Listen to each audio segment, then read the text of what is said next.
Hi everyone, Lydia Jordan Parnell here, Community Marketing Specialist with EQ Willis Tower. Thank you so much for joining us for today's Tower Talk. Tower Talks is our series of talks, panels, discussions meant to help foster creativity and in these days spark some collaboration and sense of community as well. Today we have the pleasure of being joined by James Beard award-winning chef Rick Bayless, who's going to teach us how to make some of Tortazo's signature items today. Without further ado, we'll turn it over to Chef Rick Bayless.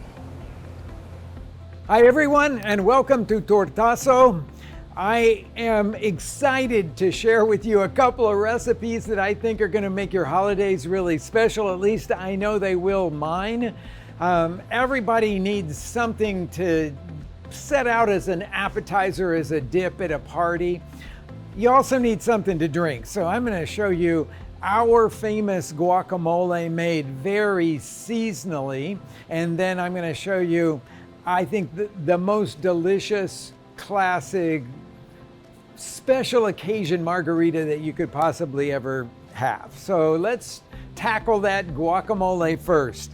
Of course, if you're going to make guacamole, the first thing that you need is avocados. But there's a lot to know about avocados. Number one, they have to be ripe. They have to be ripe. You know, sometimes when you see people slice avocados in a beautiful way, that's not quite ripe enough to make the guacamole. The avocado's got to be the next stage riper. And when you go to the store, you can never trust that you're going to really be able to get a ripe enough avocado for making guacamole. So if you get a hard avocado, it's going to take 5 to 7 days for it to get to absolute softness. If you go to a Mexican grocery store, say, you'll likely find them ripe because that's what the clientele really wants. But rock hard to ripe enough is 5 to 7 days. Just leave them sit on the countertop and they will ripen up for you. How do you know if they're ripe enough? You actually press this side, the big side, the rounded side of the avocado, and if it gives under firm pressure, then you know it is ripe enough. Don't try to start making guacamole unless your avocados are ripe enough. Now I'm going to cut around the pit. You start up at the stem end and you go down to the blossom end and back up again, and then you take the two sides apart like that. You can use a spoon to get the pit out, but in the professional kitchens, everybody just does that. Just take the knife blade into it. I'll show you again that little technique, the professional tip, if you will, for getting the avocado pit out. Just take the end of your knife and lodge it into the seed or the pit, turn it, and it'll come out just like that. Now, these are Hass avocados, which are what you will find mostly in the market. In fact, Hass avocados make up over 90% of all avocados grown in the world. They're really good because they got a real creamy texture to them.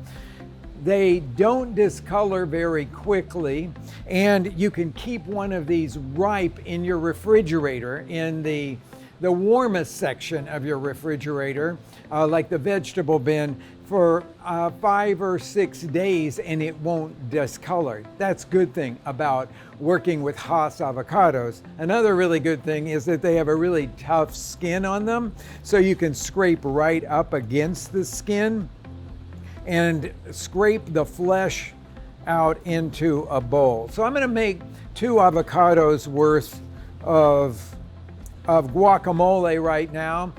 That may be enough for your party because we're having very small parties these days with just some of our family members. But this will stand you in good stead, I think, for the time being. Okay, so we've got the avocados in here. Now we have to add the flavorings to it. And what we do at Frontera is to be able to give you all those seasonings already together. So like in the grocery store, you can find one of these little packets that goes enough seasoning to season 2 avocados, which is what I'm making right now. And this is going to recreate the flavor that we do here at Tortazo. What do you find in this package is roasted tomatillos, some onions, some cilantro, some garlic, and it's all seasoned appropriately just to add to the avocados. So it takes a whole lot of the work out of it for you. And it makes, to me, one of the most delicious guacamoles on the planet because it doesn't have tomatoes in it. It has tomatillos in it. And the tomatillos add that beautiful acidity that just pops the flavor of the avocado itself. Now that comes in two different variations. One is sort of a mild version, and one is, it does have some green chili in it, and one is a spicier version that actually has a little habanero chili in it. And that's what I want to use today. That's what I'm going to season this one with. So we'll put, it basically looks like salsa verde, but it's thicker. What you will find in the packet as the guacamole seasoning. Okay, so we got that in there. Now you have to mash it. You have lots of different choices for mashing. I like chunky guacamole. I don't know about you. I like it to have pieces of avocado still in it. So I'm just using a big spoon to kind of cut down through it right now. And then I'm going to use that same spoon to mash it. You could use, if you have a really big fork, you could use that. Old-fashioned potato masher works really great for mashing your avocados into perfect guacamole texture. So I'm just mashing them until I get what I would call a very coarse puree out of them. And then I'm going to add to it a couple of different things. I want to check it for salt because we season this mix to a certain degree, but you might like a little bit more salt in it to bring out some of those flavors, or maybe it's perfect for you, but you should always taste it before you serve it. The second thing that I'm going to add is going to be a little bit of chopped cilantro. You know, when we make this, we put cilantro in it, but then it has to get pasteurized, which decreases the flavor of the cilantro just a little bit. So I always like, and we do this at Tortazo, I always like to take some cilantro. I'll show you how they cut it up in Mexico, and bunch up the leaves of the cilantro. So I'm trying to make a kind of compact little bundle here. I'm going to turn the top down like that, and then just kind of wad it up, kind of just like compact it nicely like that. And then I'm going to use the knife to actually slice it. Now this is the way that people always chop cilantro in Mexico. Maybe you think about chopping cilantro as being like what you would do for parsley, but it's a much, much more delicate leaf, a much more tender leaf. So you just want to slice across it, and you'll notice here that I'm slicing across the stems and all. And when I run out of the leaves, and I just have a handful of stems, I'm going to toss those away. Now, you can put as much or as little cilantro in this as you like. I happen to be kind of a cilantro freak, so I'm going to put a big handful like that of it into the guacamole that we're making here today. Clean up my board a little bit here, and then just mix that in. Now we've got delicious guacamole made now. I said to you that I was going to taste it, and I haven't yet, so for me, to my taste, I could use just a little bit more salt. Nice and spicy, creamy from the avocado, and really bright flavored from the tomatillos, and now that fresh cilantro that I put in there. And now I'll put that into a serving bowl. And then we're going to talk about seasonal garnishes here. Okay, so we've got our guacamole, which you could just leave exactly like that. But if you want to do something really special for the holidays, we're always thinking about beautiful colors, the combination of green and red. So that's led me to talk about pomegranates. Is going to be one of the things. Now, so you can go to the grocery store And you can buy pomegranates already with the seeds out of the pomegranate fruit that I have here right in front of me. So do that if you want to, or learn how to really work with a pomegranate in its natural state. It's not that hard. It's kind of fun to do, but this is the way you do it. So you just cut about, I'm going to say about 1/4 of an inch deep all around the equator of this. So if this was like the Earth, the equator would be right there. You'd want to cut around that, but I'm only going into it just that, like 1/4 of an inch. You'll see why in a second. Okay, so this next step with this is to pry the two sides apart. So you just kind of work your fingers in here and then pry the two sides apart like that. Now this is a gorgeous pomegranate. And when you open it up like that, you can see how there's these membranes in here. You want to kind of get rid of those guys, and you can just dislodge these pomegranate seeds. They come out very, very easy like that. Some people like to have a bowl of water and do all of this underwater because the seeds will sink and all of these really light membranes that are around here will float to the top. You can just scoop them off that way, and you have your pomegranate seeds. I will tell you one thing. If you cut too deeply and you cut into the pomegranate seeds, they could squirt out, and that's pomegranate juice. It'll stain anything light colored. So you have to work carefully. That's another reason some people will do this all underwater, dislodging all of those seeds. Now, there are some people that do this other thing where they take their, I don't have a big spoon here, but they will take a big spoon and just tap it on the back, and the seeds will start to fall out. I've never had great luck with that, so mine is to submerge it under the water and just pull them out that way.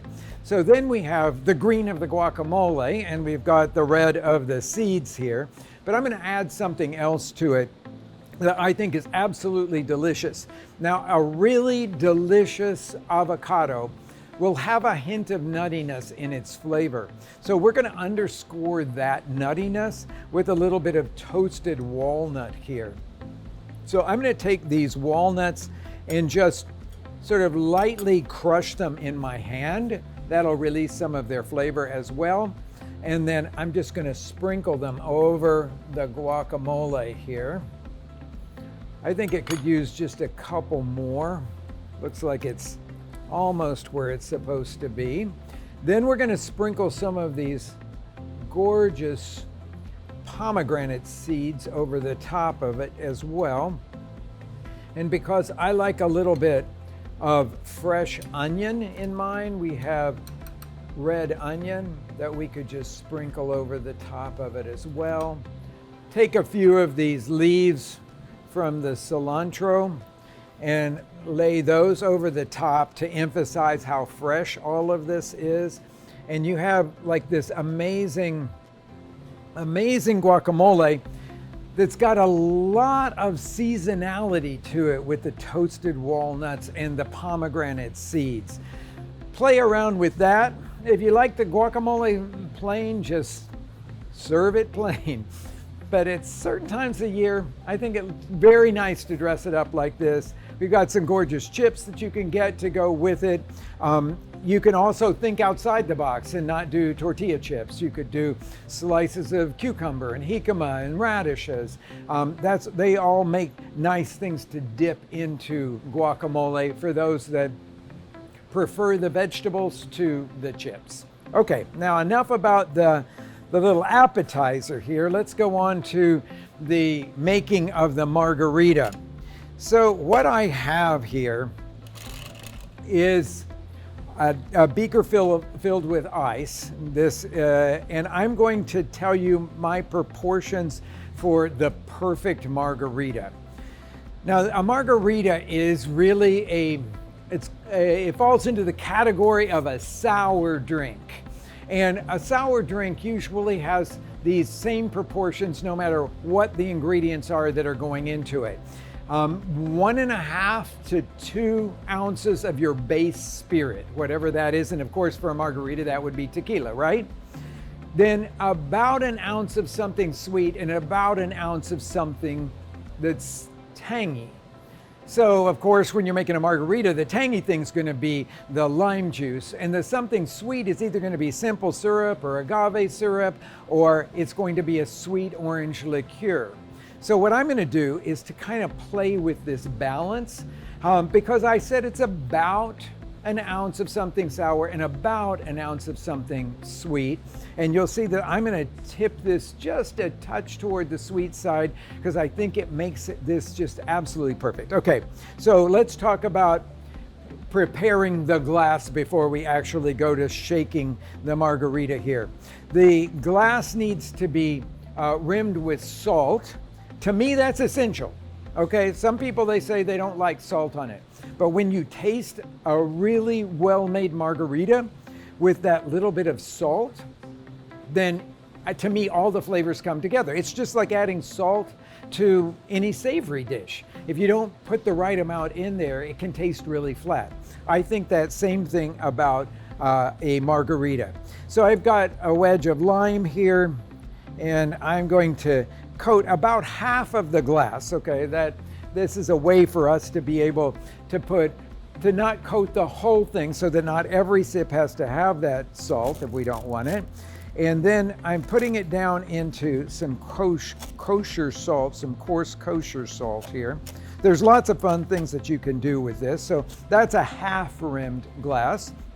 Some of the bartenders these days are putting a whole swath of the salt on the side, just actually putting that lime juice all over the side of the glass. I think it's pretty. I think it's not as easy to drink that way, but it's kind of pretty and you might want to try that. Okay, now let's go. We're going to go with our 1.5 ounces. My jigger is a 2-ounce jigger here, so I'm going to fill it to 1.5 ounces, but you might like yours a little bit stronger and you might want to do that with 2 ounces. So we've got that in there.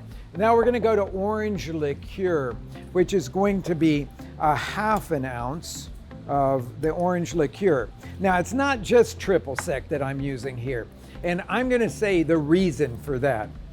This is beautiful Grand Marnier. It's expensive, I give you that. It's very expensive. But boy, for a special holiday treat, if you make your margaritas with Grand Marnier, nobody will ever forget it, because triple sec is very light in flavor. This has a deep, resonant flavor, and I think it's just absolutely beautiful. Now, the tequila that we are working with here, this is a reposado tequila, and it's going to be a little bit round in flavor. Now let's go to our ounce of something sour, and we're going to put a full ounce of the lime juice in here, and then about 3/4 of an ounce of agave syrup is going to go in. So when you add up the amount of Grand Marnier that I put in with the agave syrup, it comes out a little over an ounce 1.25 there. We'll put the top on this thing and give it a good shake. And then pop that guy off. And we're going to strain it now into our half salt crusted glass, a beautiful coupe here. And if this doesn't look like the start of a really good party, I don't know what does. Some gorgeous guacamole there with toasted walnuts and pomegranate seeds and a little red onion, and a classic margarita made with fresh lime juice and Grand Marnier and a really good tequila. And this is the food that would make memories. I hope you enjoy it. I hope you enjoy cooking for yourself, sharing food with other people. I know I sure do. Happy holidays. Thank you, Chef Bayless, for joining us today. I know I, for one, can't wait to give these recipes a try. Don't forget to support the neighborhood by purchasing a gift card at catalogcares.com. When you purchase a catalog gift card, an equal match donation is made to World Central Kitchen, a nonprofit that specializes in feeding communities in times of crisis. Thank you all again for joining us. We hope you have a safe and happy holidays.